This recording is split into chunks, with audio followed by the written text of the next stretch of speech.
Fala aí pessoal, tudo bem? Eu sou o André Lucena, muito obrigado a todos que estão aqui no Resenha do Lucena nesta quarta-feira para falar sobre o jogaço, o clássico entre Corinthians e Santos, jogo válido pela 14ª rodada do Campeonato Brasileiro. Vai ser realizado às 19 horas, 7 horas da noite, horário de Brasília, na Neoquímica Arena, e a transmissão vai ser exclusiva do Premiere. Então quem quiser assistir esse jogo vai ter que ter o pay-per-view. Então vamos falar um pouquinho desse embate, que tem muita coisa em jogo. O Santos completamente desfalcado, o Corinthians continua pressionado, sem um técnico efetivo, tem o interino Coelho, e principalmente depois dos protestos da Gaviões da Fiel, das outras torcidas organizadas do Corinthians, na frente do CT Joaquim Grava, né? Tudo isso porque o Timão é o 14º colocado no Campeonato Brasileiro, apenas 2 pontos acima da zona do rebaixamento. Por outro lado, o Santos, que passa por vários problemas, dívidas, né, que o impedem de contratar jogadores, o seu presidente que pode sofrer um impeachment, por enquanto está afastado, o vice-presidente assumindo o time, mas dentro de campo o Cuca conseguindo ajustar esse time do Peixe, que é o 6º colocado, tem uma distância considerável aí para o Atlético Mineiro do Jorge Sampaoli, que é de 7 pontos, isso porque o Santos ainda tem uma partida a mais do que o Galo. Então o Corinthians, como eu disse, pressionado por esses protestos da torcida, né? Até o goleiro Cássio não foi poupado, né? Muito criticado, ele, Jô, o Gil, o Fagner, a torcida do Corinthians dizendo que não tem ídolos, né? Que eles precisam responder dentro de campo. Corinthians principalmente precisa melhorar o seu rendimento dentro de casa na Neoquímica Arena nesse Campeonato Brasileiro. Apenas 2 vitórias, né? Contra o Curitiba e contra o Bahia. Vários empates, 3 deles, Fortaleza, Botafogo e Atlético Goianiense. E para piorar, a derrota para o Palmeiras, que culminou a saída do técnico Thiago Nunes. O Thiago Nunes que foi contratado no ano passado, quando o Diego Coelho assumiu interinamente, logo depois da saída do Carille, mas o Thiago Nunes preferiu assumir a equipe em janeiro apenas. Tinha pouco tempo para treinar o time que já tinha a pré-Libertadores contra o Guarani, deu no que deu, acabou eliminado, e o time nesse ano não vem jogando absolutamente nada. Então nessa campanha do Corinthians no Brasileirão, nesses 13 primeiros jogos, apenas 3 vitórias, 14 pontos no total.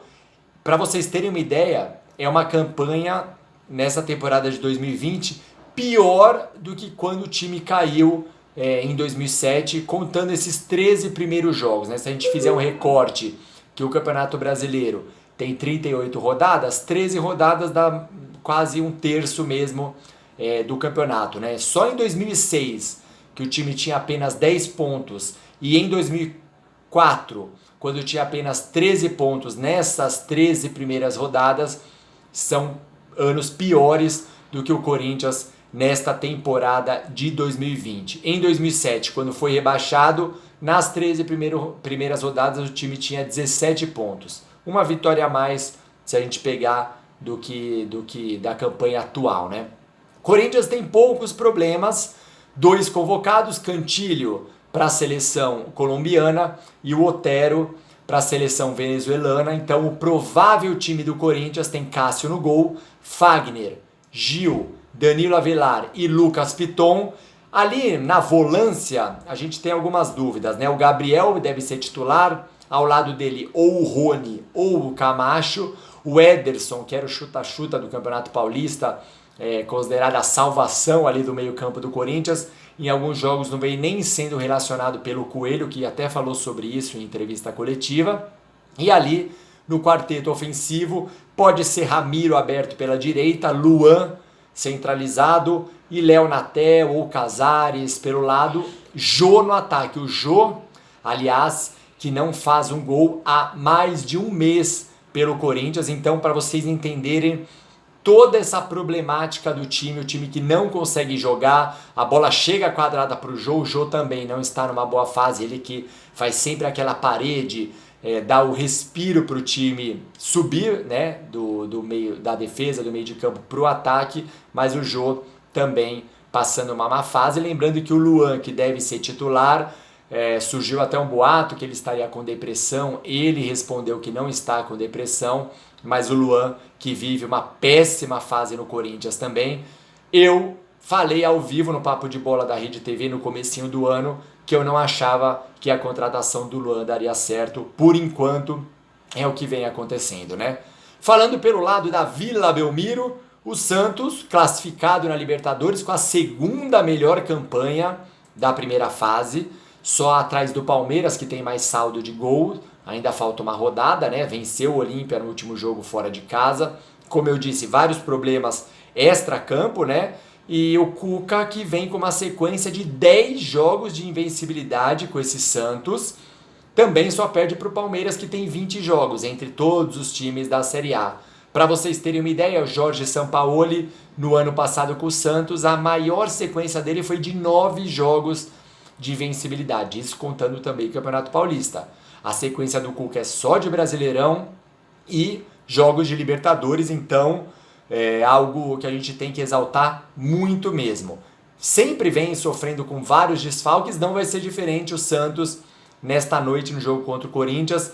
Pode ter até 11 desfalques, sem contar o próprio Cuca, que levou o terceiro cartão amarelo no último jogo e vai ser substituído no banco de reservas. Vai ficar o irmão dele, o Cuquinha, que tem um bigodão todo estiloso, né?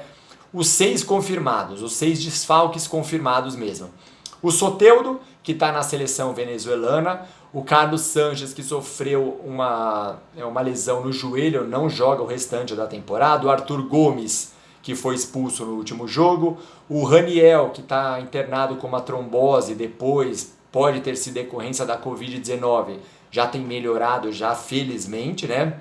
O Vladimir, se recuperando de uma cirurgia no pé. O goleiro reserva, que já não vinha nem sendo relacionado mesmo por conta dessa cirurgia. E o Renier também fez uma cirurgia no joelho, está nessa transição. Aí são 4 jogadores que ficam como dúvida, né? O Lucas Veríssimo, que aliás acabou não indo para o Porto.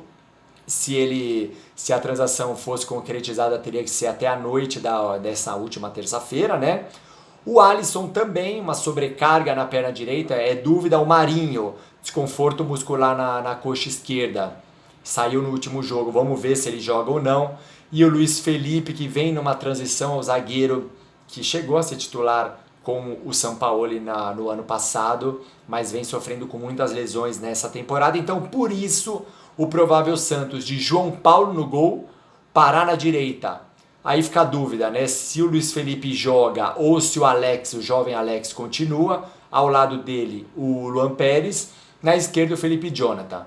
No meio-campo, Diego Pituca com o Jobson e o Jean Mota deve jogar, já que o Arthur Gomes está suspenso. E no ataque, se o Marinho não jogar mesmo, o Maddson deve jogar aberto pela direita. O Maddson, que é lateral, mas tem um bom poder ofensivo, cabeceia bem, é difícil até ver um lateral assim. Na ponta esquerda pode ser o Lucas Braga mesmo, invertendo ali com o Caio Jorge, que vai ficar como centroavante. Lembrando que o retrospecto de Corinthians e Santos na Neoquímica Arena, que antes se chamava Arena Corinthians, de 13 jogos, 7 vitórias do Corinthians, 5 empates, apenas uma vitória do Santos, quando o time do Gabigol, o Marquinhos Gabriel, o Lucas Lima, eliminou o Corinthians da Copa do Brasil de 2015.